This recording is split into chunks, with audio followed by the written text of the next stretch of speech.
Proverbs chapter 16 and verse number 2 says, "All the ways of a man are pure in his own eyes, but the Lord weighs the spirit." Some versions say, "But the Lord tests the motives," or considers the motives. These verses are really speaking to what God sees versus what man sees. Because I don't know about you guys, but whenever I make choices, I do what I believe is best based on the information that I have in front of me. I'm able to rationalize and reason through how I got from point A to point B. And I use my way of thinking to make choices that I can then justify to other people. And so the way that I have chosen to live my life is pure in my own eyes, because it's what I believe is the best choice. We all live this way. But the Lord knows. The Lord knows your spirit. The Lord knows your heart. He knows your motives. He knows why you made those choices. Whereas with other people, we can rationalize why we made the choices that we made. God truly knows the motivations of our heart and what we are seeking and what we are desiring.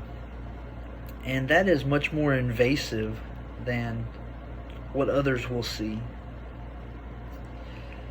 And so, whereas we can justify ourselves to others, we can justify what we do even to ourselves. Before God, we are exposed.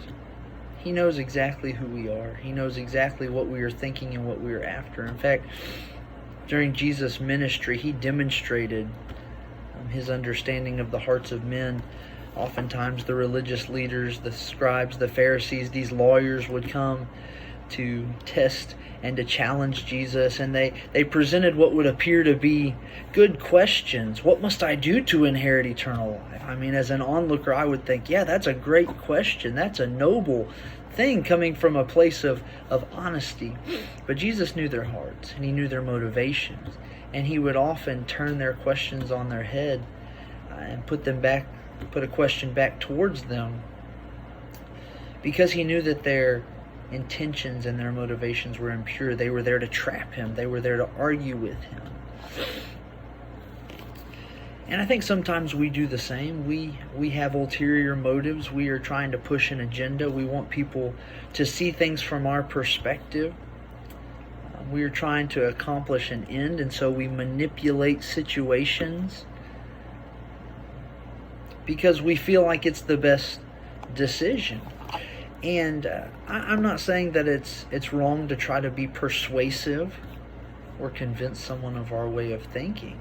But we need to realize that we may not always be right. It may be right in our eyes. It may be pure in our eyes. But what's more important than what we think is having pure motivations and being genuine and sincere with others, but more importantly, being genuine and sincere with God, because He knows who we truly are. He knows what we are truly after and what our desires are. We can't fool God. The Lord weighs the spirit. He weighs the motivation. He knows the desires of your heart and what you are trying to accomplish with the choices that you make. And so we need to be thoughtful and mindful of God's presence and God's understanding of who we truly are. We can't fool Him.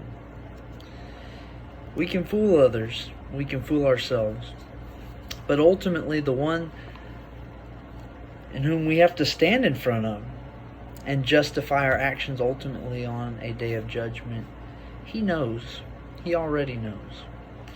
And so, before you begin to manipulate a situation, before you begin to make your plans and do what you think is right, be sure to consider what God thinks. Be sure to consider that God's presence is there, and make choices that will please and honor Him.